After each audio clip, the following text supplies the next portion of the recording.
Right, so here's the game plan. So we are here, October the 1st, already October. My original plan was only to do 8.1. I'm already done with 8.1. So if I literally do nothing today, I'm still okay, but I'm not going to do that. I'm going to sneak in a little bit of 8.2, a very little.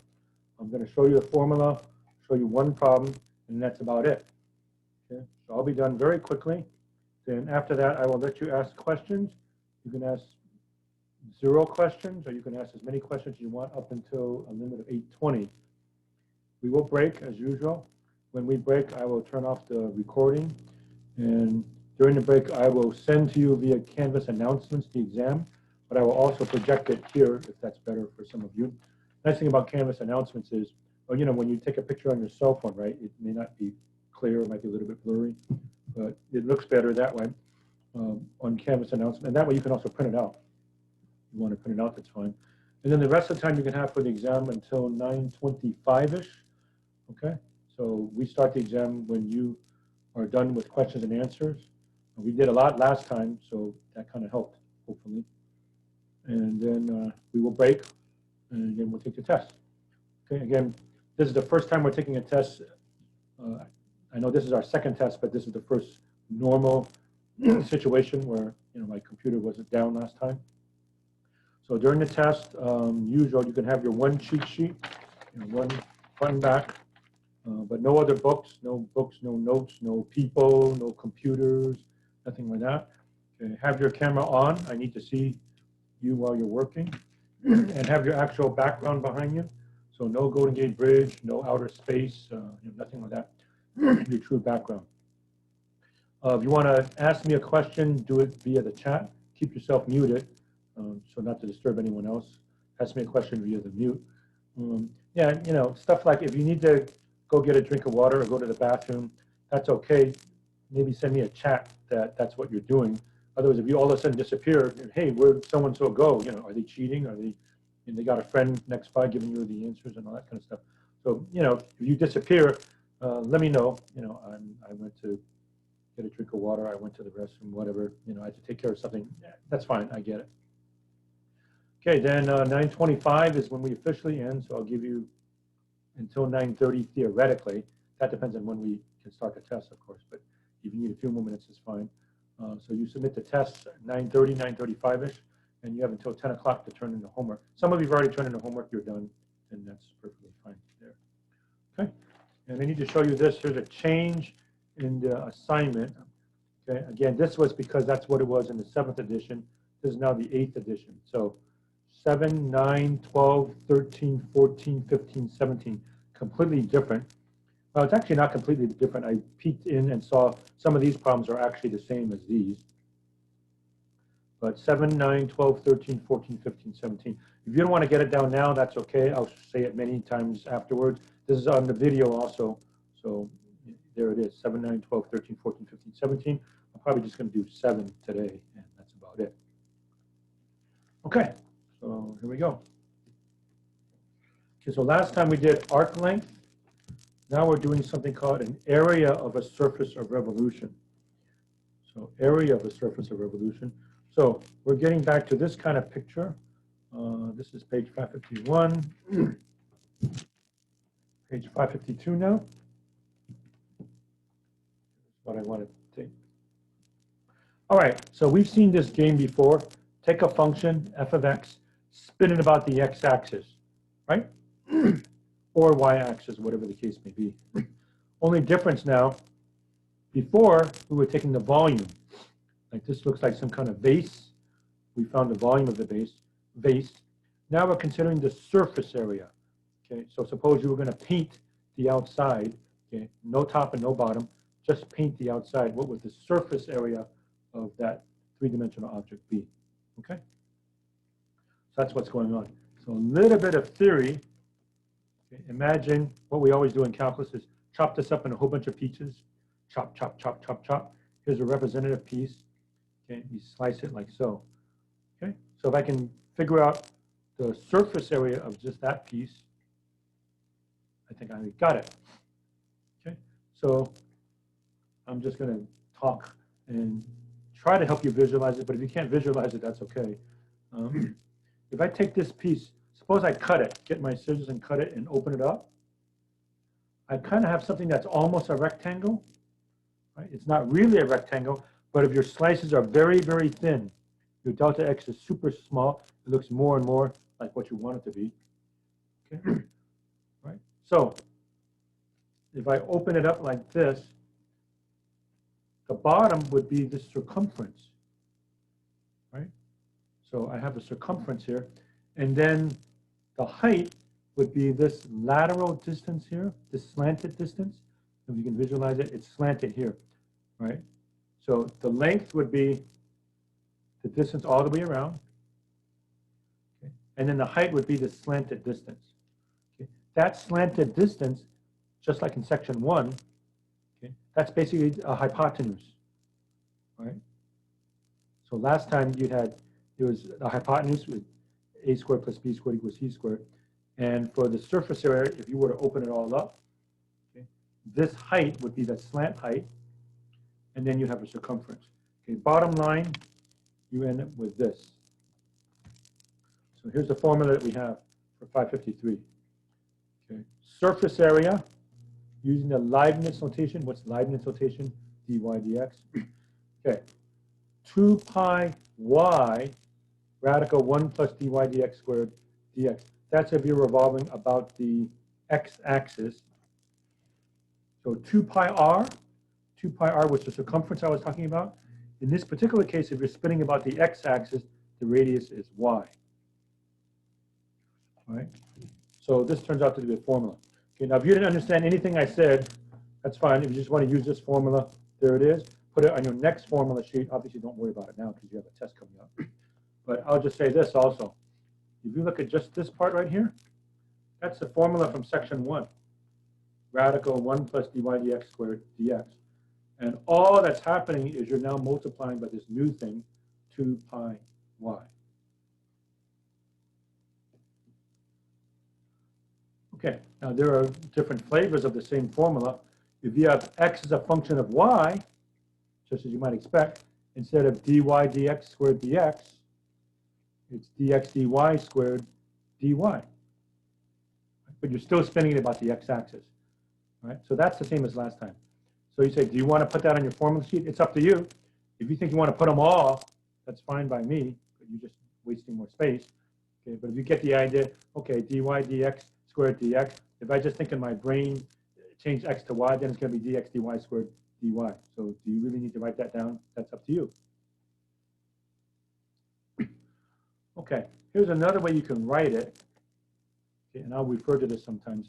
Integral of 2 pi y ds.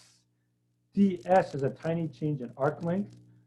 In other words, ds is basically either this or this. Same thing. Okay, so it's kind of like this. This is delta x, delta y. This is delta s, a tiny change in arc length. Okay, so in the limit, okay, we would say dx, dy, and ds. So ds is delta x when delta x approaches 0. dx is delta x as delta x approaches 0. dy is delta y as delta y approaches 0. Okay, so it's a tiny change in the arc length, which we already know from last time has this formula. So sometimes we just write integral of 2 pi y ds. So ds is either this formula, we had that in section 1, or this formula, which we had in section 1.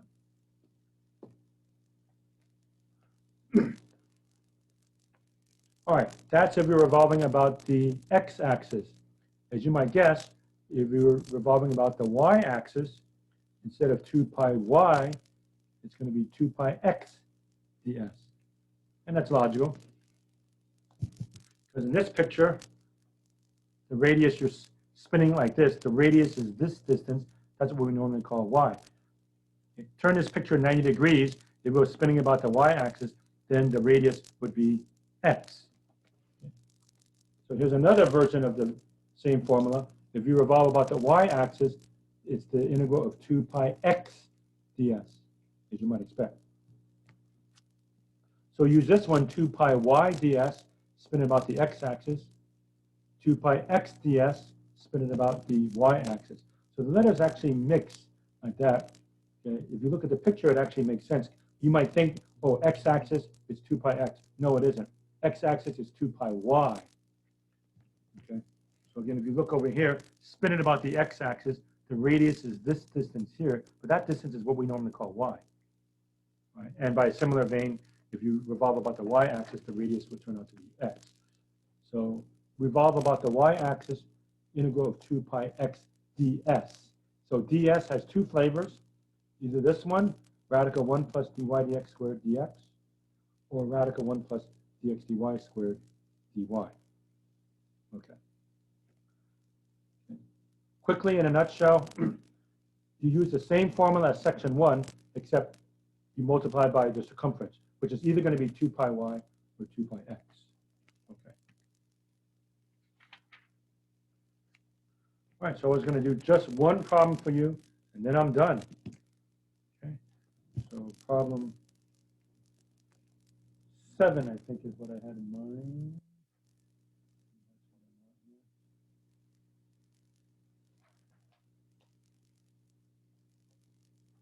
Yeah, pretty sure I want number 7. Okay, y equals x cubed, x between 0 and 2. Okay, this way.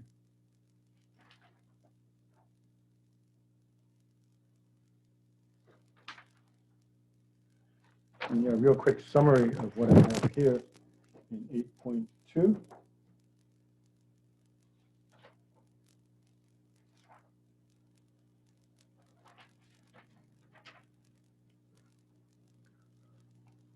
Okay, so ds is the square root of 1 plus dy dx squared dx, or radical 1 plus dx dy squared dy. Okay, so question number 7, the graph is y equals x cubed between 0 and 2. Okay, so we have this thing here. Spin it about the x-axis. We've seen that before. So you end up with something that kind of looks like a volcano. But now we're not talking about the volume, we're taking the surface area. So it's like taking the surface area of that volcano, as it were. All right, so I need dy dx, 3x squared, and then 1 plus dy dx squared. So 1 plus 3x squared comes out to be 1 plus 9x to the 4th. So this is the thing that goes underneath the square root sign.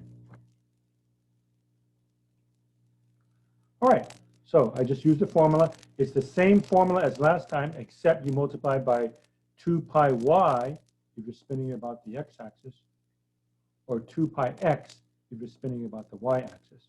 So if you take a look, this would qualify as the radius, but that radius distance here, that's not x, right? That's y. All right, so here we go. Integral from 0 to 2 pi of 2 pi y. Here's y, x cubed. You can see that well. Whoops. Didn't want that to be red. 2 pi y x cubed. And then square root of 1 plus dy dx squared, so 1 plus 9x to the 4th dx. Okay, take the 2 pi out. All right, and I notice the derivative of this is almost this, except for a constant. So I just do a regular u substitution. So u equals 1 plus 9x to the 4th. The derivative of this, du, is 36x cubed dx. There's the x cubed. There's a dx. I need 36. So you know the way it works. 36 here, 1 over 36 here. And the 2 pi also comes outside. So I'm going to have 2 pi over 36. 2 pi over 36 is going to be pi over 18. And I change the limits of integration also. Okay? So x goes from 0 to 2 for what happens to u. So I plug in here. U is equal to 1 plus 9x to the 4th. Okay, so plug in 0. 1 plus 0 is 1. U is 1. Plug in 2. I get 145. Oh boy. Plug in 2. 2 to the 4th power is 16. 16 times 9 turns out to be 144. Add 1 and it's 145. Okay, so you will notice sometimes by changing the variable, you've got a much different range in your limit, in your integration. Okay, here you're going from 0 to 2. Okay, that's only 2 units. But look at what happens here. You're going from 1 to 145, way bigger, right? By making use of this switch here. So I have to integrate from 1 to 145. Okay, I got to go up my paper. But I'm going to go 1 to 145. That's going to be pi over 18. That's going to be radical u. And then 36 x cubed dx is my du. So there we are. Pi over 18. You're going to go from 1 to 145 radical u du. Okay, that's pretty straightforward. We know that's u to the 1/2. All right, so integral of u to the 1/2, pi over 18 u to the 3/2 divided by 3/2 means times 2/3. Similar theme there. Little bit of arithmetic there. 2 cancels the 18, that gives me 9. 9 times 3 is 27. Okay, so I have pi over 27, right? 2 canceling the 18, 9. 9 times 3 is 27. Plug in 145. 145 to the 3/2 minus plug in 1. 1 to the 3/2. Okay, 1 raised to anything is 1. We know that. And I told you how I want this written. 145 to the 3/2 should be written as 145 radical 145, right? Okay, again, the logic is this is 145 to the first power. This is 145 to the 1/2. So add the exponent, you get 145 to the 3/2. Okay, so for me, whenever you have something to the 3/2, change to this. Okay, so if you have 10 to the 3/2, 10 radical 10. You have 17 to the 3/2, 17 radical 17. If you have x to the 3/2, x radical x. Okay. All right, so that's just an introduction to 8.2. That's all I was going to do. It's 7:30 now, so that's fine by me. And I'm still ahead of the game in theory, a little bit ahead, since next Tuesday I was supposed to start 8.1, but I've already finished that. So I'm a day ahead, as it were. Okay, so I just want to give you that introduction. I'll stop there. Let me stop the share. And let me check the chat real quickly. Attendance. Yeah, don't worry about attendance. I'll take attendance during the test. All right, so that will be that. Okay, so now it's questions and answers. You can ask 0 questions, or you can ask questions all the way to 8:20. That's up to you guys. All right, so anybody want to ask me anything? You can either unmute yourselves or put it in the chat. If not, I can just give you the rest of the time for the exam, and that's okay by me too. Okay, so anybody want to ask stuff? We'll wait a little bit longer.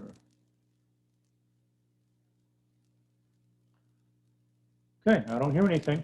All right, so we will quote unquote break. I know it's not halfway. Okay, so I'll aim to start at around 7:40-ish. Okay, look for a Canvas announcement. I'll spend the next 10 minutes trying to get the test on the Canvas announcement, but I'll also project it on the overhead if you wish. So get your cheat sheet ready and get some paper ready for the exam. So how about 7:40-ish? And then you have all the way until 9:25. So that's what, an hour and 45 minutes? Okay, so we'll break, start up again about 7:40, please. And I'll turn off the recording. We don't need to record anymore.